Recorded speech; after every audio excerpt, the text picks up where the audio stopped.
औज़ुबिल्लाहिमिनश्शैतानिर्रजीम बिस्मिल्लाहिर्रहमानिर्रहीम। Dear students, क्या हाल चाल है? आप ठीक हैं तमाम बच्चे? मैं उम्मीद करता हूं कि आप तमाम ठीक होंगे और अच्छे तरीके से अपना काम परफॉर्म कर रहे होंगे।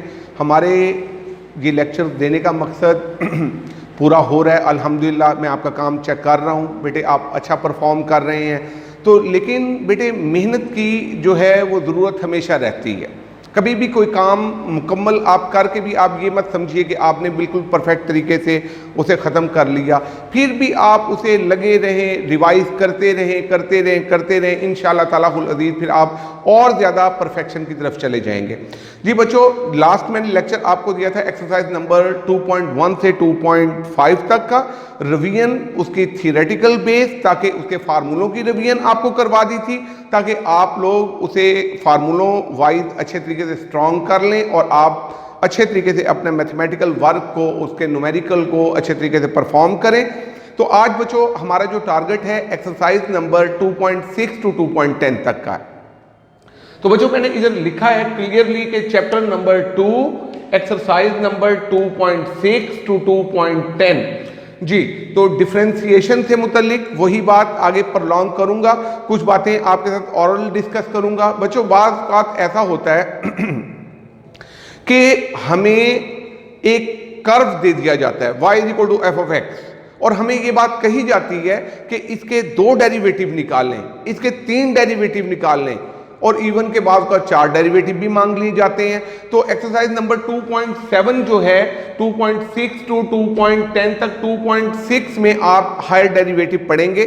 तो हायर डेरिवेटिव का कॉन्सेप्ट मैं सिर्फ आपको थ्योरेटिकल डिस्कस इस वजह से कर रहा हूं क्योंकि आप डेरिवेटिव पहले अच्छे तरीके से पढ़ चुके। आपने पिछली एक्सरसाइज में ट्रिग्नोमेट्रिक, इनवर्स ट्रिग्नोमेट्रिक और सादे डेरिवेटिव के फार्मूले, प्रोडक्ट रूल, कोशेंट रूल, और आपने सम और डिफरेंस के फंक्शन के रूल आप लोगों ने पढ़ लिए डेरिवेटिव के। तो उन्हीं रूल्स को फॉलो करते हुए जब आप किसी फंक्शन का एक डेरिवेटिव लेंगे, फिर उसके बाद जब जो उसका आंसर आएगा, जब आप उसका मजीद दूसरा डेरिवेटिव ले लेंगे तो सेकंड डेरिवेटिव हो जाएगा, फिर उसे आप थर्ड डेरिवेटिव ले लेंगे तो तीसरा डेरिवेटिव, यानी आंसर का मजीद डेरिवेटिव। इस तरीके से जो काम चलेगा वो आपके पास हायर डेरिवेटिव कहलाएगा। ये आप अपनी बुक से खुद स्टडी करेंगे कि पहले डेरिवेटिव को जाहिर करते हैं dy ओवर dx से, और आपकी बुक में ही ये बात क्लियर लिखी हुई है कि f प्राइम x भी कह सकते हैं, या d square y over dx square, या f डबल प्राइम x भी कह सकते हैं, फिर d cube y over dx cube, f triple dash. तो ये आपकी बच्चों असाइनमेंट है, इसे आप खुद अच्छे तरीके से परफॉर्म करेंगे। तो बच्चों हमारे पास नेक्स्ट जो है, आज लॉगरिथमिक फंक्शन के डेरिवेटिव को आपकी तवज्जो उसकी तरफ मबजूल करवाना है और आपको फार्मूले उसके मुतालिक याद करवाना है। तो मैंने इधर क्लियरली लिखा है कि log on the basis of ax, log on the basis of ax, इसका डेरिवेटिव। जी बच्चों इसका डेरिवेटिव होगा 1 ओवर x, और आगे x का डेरिवेटिव, बिल्कुल आप ठीक कह रहे हैं, आप सही रिवाइज कर रहे हैं, x का डेरिवेटिव, और आगे लिखा जाएगा 1 over log natural a, 1 over log natural a। ये बाई एबिनेशो मेथड जो लास्ट लेक्चर में आपको बताया था उसके तरीके से आपको पहले प्रूव भी करवाया जा चुका है, आप लोगों ने प्रूव भी किया था। और ये बात हमने ज़हन नशीन रखिएगा कि ये जो फार्मूला है कई दफा लॉन्ग में बाई एबिनेशो मेथड इसका प्रूफ आया है। आप लोगों ने इसे याद तो करना ही है, लेकिन बाई एबिनेशो मेथड इसका प्रूफ भी आप लोगों ने करना है। तो मुझे दोबारा जुबानी सुना दीजिए कि log on the basis of ax का डेरिवेटिव।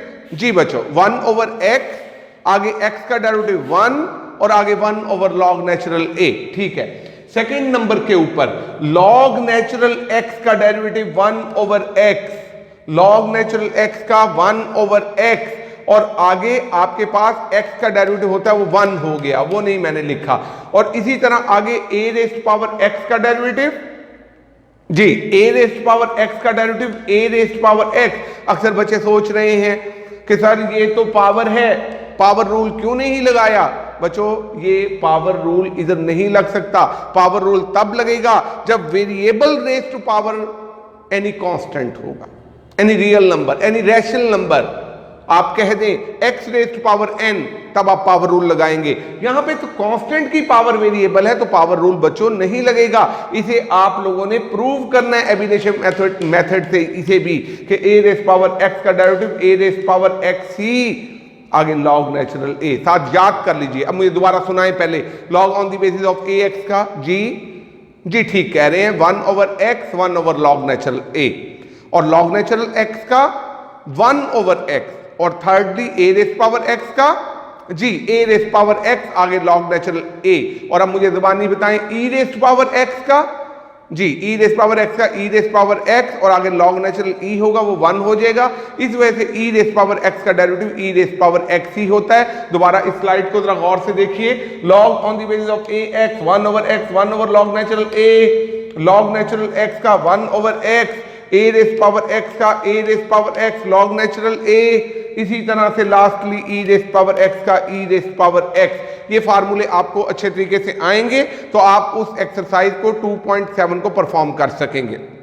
अच्छा, एक छोटा क्वेश्चन जो हमारे पास शॉर्ट में अक्सर पेपर में आया, ये और इससे रेलिवेंट क्वेश्चन अक्सर आ जाते हैं, तो इस क्वेश्चन को जरा गौर से देखिए ताकि आपकी रिवीजन हो सके, आपके जहन में दोबारा वो बातें आ जाएं जो आपने काफी अरसे से क्वेश्चन नहीं किए और थोड़ा आप भूल चुके हैं। इस क्वेश्चन को आप देखें, 7 रेज़ टू पावर x लिखा है और इसका डेरिवेटिव आपसे डिमांड कर ली कि find the derivative of a raise power square root x, derivative निकालें। तो a इधर बच्चों 7 है, अगर यहां पे वेरिएबल नीचे होता स्क्वायर रूट x 7 पावर में होता जी, फिर आप पावर रूल लगा सकते थे। इधर आपने लगाना है a रेज़ पावर x का फार्मूला, तो इधर 7 raise power square root x का फार्मूला जब लगाएंगे a raise power square root x, बताइए a रेज़ पावर x का डेरिवेटिव अभी आपको मैंने क्या याद करवाया था जी, a रेज़ पावर x का a रेज़ पावर x और आगे log नेचुरल a, तो इसी तरीके से इधर लिखा है a raise power square root x का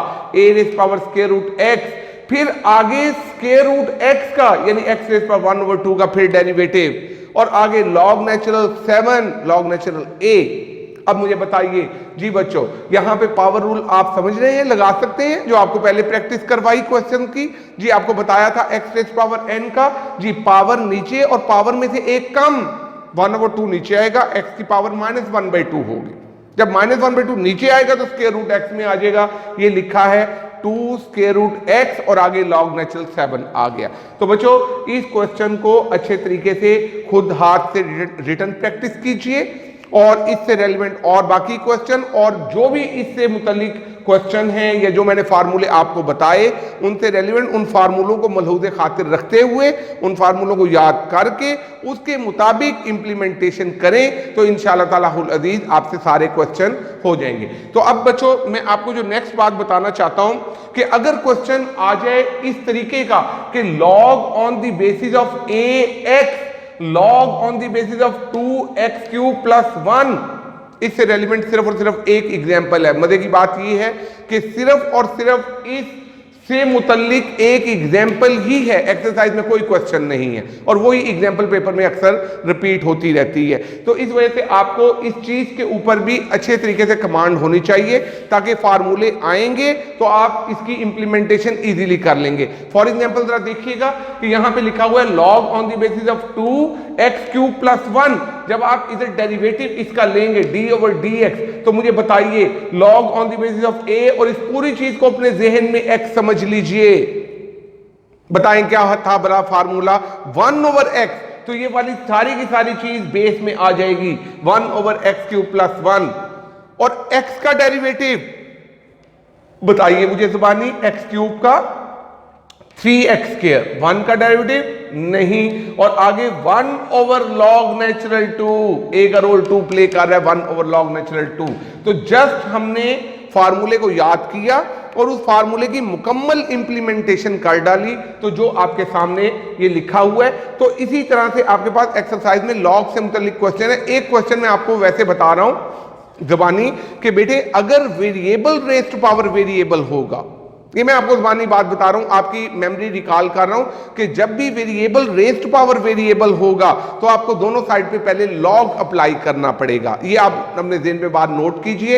एक क्वेश्चन बहुत इंपॉर्टेंट है, 1 plus x whole raise power x और सेकंड क्वेश्चन ये है log natural x whole raised power log natural x, उधर भी दोनों साइड पे लॉग लगाना पड़ेगा। और एक बहुत इंपॉर्टेंट एग्जांपल उससे relevant, log natural x raised power x. ये तीन क्वेश्चन बहुत इंपॉर्टेंट है, इन्हें परफॉर्म कीजिए। लॉग दोनों साइड पे y के बराबर पहले फर्ज कर लीजिए, दोनों साइड पे लॉग लगाएं, लॉग की प्रॉपर्टीज को यूज करें और फिर डेरिवेटिव लगाइए, फिर रिजल्ट निकालने की कोशिश करें। अगर आप रिजल्ट ठीक निकाल लेते हैं देन वेल एंड गुड, अगर आपका रिजल्ट ठीक नहीं निकलता then I am present for you, मैं आपको बता दूंगा। जी बच्चों, हमारे पास जो नेक्स्ट है एक आर्टिकल इंक्रीजिंग और डिक्रीजिंग फंक्शन के मुतालिक, तो इसके बारे में भी आपको पता होना चाहिए कि एक फंक्शन इंक्रीजिंग कब होता है और एक फंक्शन डिक्रीजिंग कब होता है। एक हमारे पास function f of x increasing तब होता है कि जब हम उसका डेरिवेटिव लेके चेक करें whether it's answer is positive और नेगेटिव, दो तरीकों में है। तो इधर देखिए मैंने लिखा है clearly, a function f of x is said to be increasing. एक फंक्शन को इंक्रीजिंग तब कहा जाएगा if f prime x is greater than zero, अगर उसका डेरिवेटिव जीरो से बढ़ जाए। अब बच्चे कहते हैं कि सर क्या पहला डेरिवेटिव ही जीरो से बढ़ जाए, यानी कि बिल तरतीब जितने डेरिवेटिव हैं वो सारे जीरो से बड़े हों, तो तब हम कहेंगे कि हमारे पास वो फंक्शन क्या है, इंक्रीजिंग है। जी बच्चों, इसमें डिक्रीजिंग फंक्शन की डेफिनेशन ये आपकी असाइनमेंट लगा दी, एज इट इज लिखी हुई है। बताइए कब होगा एफ ऑफ एक्स डिक्रीजिंग, बताइए जी। आप सही बता रहे हैं कि जब एफ प्राइम एक्स जो है वो लेस देन जीरो होगा। इधर यहां पे प्राइम बहुत मध्यम लिखा हुआ है, आपको शायद नजर ना आए, लेकिन ये प्राइम है, F prime x less than zero. तो अगर लेस देन जीरो होगा तो फंक्शन डिक्रीजिंग, अगर ग्रेटर देन जीरो होगा तो फंक्शन इंक्रीजिंग। अच्छा बच्चों, इसमें हमारे पास एक्सट्रीम वैल्यू का एक आर्टिकल है जो बहुत इंपॉर्टेंट है, उससे रेलिवेंट क्वेश्चन जो एक्सरसाइज नंबर हमारे पास 2.9 है, इसके स्पेशली लास्ट 3 क्वेश्चन पेपर में बहुत दफा आए हैं, बहुत दफा। एक तो क्वेश्चन जैसे मैंने आपको शुरू से बताता आ रहा हूं कि वही बच्चे मैथमेटिक्स में नंबर अच्छे ले सकते हैं जिन्हें क्वेश्चन की स्टेटमेंट्स भी जुबानी याद हो जाती हैं। प्रैक्टिस कर करके आप स्टेटमेंट्स भी याद कर लें। जब स्टेटमेंट्स आपको आएंगी तो आप क्वेश्चन के आंसर को तो किसी सूरत में नहीं भूल सकते। तो एक क्वेश्चन कि f of x is equal to x raised power x वाला मैंने कई दफा आपको पेपर से कंसल्ट भी करवाया था, और कंसल्ट करवाने के बाद आपको दिखाया था कि कितनी दफा लॉन्ग में आया हुआ है question. F of x is equal to x raised power x, f of x is equal to log natural x over x, f of x is equal to cos 2x minus sine 2x, interval साथ उसके दिए हुए हैं। तो ये बहुत important question है। तो वो तरीकाकार उनका कि जिससे आप ये एग्जामिन कर सकते हैं कि whether its values are increasing और डिक्रीजिंग। तो ये कोई स्टेप्स हैं, ये आप मेरे साथ दोबारा देख लीजिए कि अगर आपको y is equal to f of x एक गिवन फंक्शन दिया गया होगा तो पहला स्टेप क्या था, रिवाइज कीजिए मेरे साथ जो आपने याद किया हुआ है। अगर नहीं याद तो मैं आपको बता रहा हूं, पहला स्टेप था बच्चों dy ओवर dx निकाल लेना, डेरिवेटिव निकालना।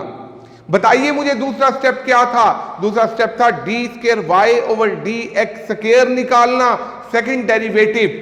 बताइए फिर क्या किया था, पहले डेरिवेटिव को जीरो के बराबर रख लिया था, put the value of dy over dx is equal to zero and get different values of x, और x की वैल्यूज को हासिल कर लें। जब आप x की वैल्यूज को हासिल कर लेंगे फिर सेकंड डेरिवेटिव जज होगा, वो फैसला करेगा कि इस वैल्यू के ऊपर जो स्पेसिफिक वैल्यू आपने निकालनी है फंक्शन इंक्रीजिंग है या डिक्रीजिंग है। तो आपने इधर लिखा है क्लियरली कि y is equal to f of x given, step 1 है find dy over dx, step 2 find d square y over d x square, step 3 put dy over dx is equal to zero and get values of x, और x की values को हासिल कर लें, और x की values को हासिल कर लें। और x की वैल्यूज को हासिल करने के बाद क्या करेंगे, these values will be put it into the second derivative, उसे सेकंड डेरिवेटिव में दर्ज करेंगे।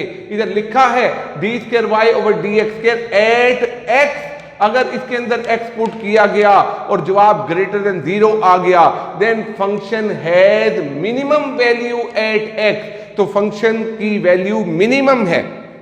इसकी मैंने आपको एग्जाम्पल डिटेल से इसकी रीजंस बताई हुई हैं कि क्यों ग्रेटर देन 0 हो तो मिनिमम वैल्यू होती है। अगर आप लोगों को ये क्लियर ना हो, अगर आप भूल गए हो, तो आप काइंडली मेरे से कंसल्ट करें। मैं दोबारा आपको वो दोबारा लंबी सी एग्जांपल देकर समझाऊंगा कि क्यों सेकंड डेरिवेटिव अगर ग्रेटर देन 0 हो तो फंक्शन मिनिमम होता है। और अब साथ ही d2y/dx एट x अगर लेस देन 0 होगा तो x के ऊपर फंक्शन की वैल्यू मैक्सिमम होगी। और इसी तरह से अगर सेकंड डेरिवेटिव में x की वैल्यू पुट की गई और जवाब 0 आ गया, इधर 0 मिसप्रिंट हो गया, अगर 0 आ गया, क्योंकि 3 केसेस हैं, greater than 0, less than 0, is equal to 0। अगर इज इक्वल टू 0 होगा then there is point of inflection, there is point of inflection, the function is neither increasing nor decreasing, ना फंक्शन इंक्रीज हो रहा है ना ही function decrease हो रहा है। ये मेरी बातें बेटे आप समझ गए? अगर आप ये समझ गए हैं तो आपकी सारी मेमोरी रिकॉल हो गई है, आप वो सारे स्टेप्स समझ गए, और जिन स्टेप्स को आप मलहूज़े खातिर रख के 2.9 और 2.10 इंशाअल्लाह ताला परफॉर्म कर लेंगे। अल्लाह ताला आप तमाम बच्चों को कामयाब करे और हमारी दुआएं आपके साथ हैं। अगर किसी किस्म की मज़ीद प्रॉब्लम हो तो आप कांटेक्ट करेंगे, हम इंशाअल्लाह ताला उसे आपको गाइड करेंगे उस प्रॉब्लम में। अल्लाह हाफिज़ बच्चों।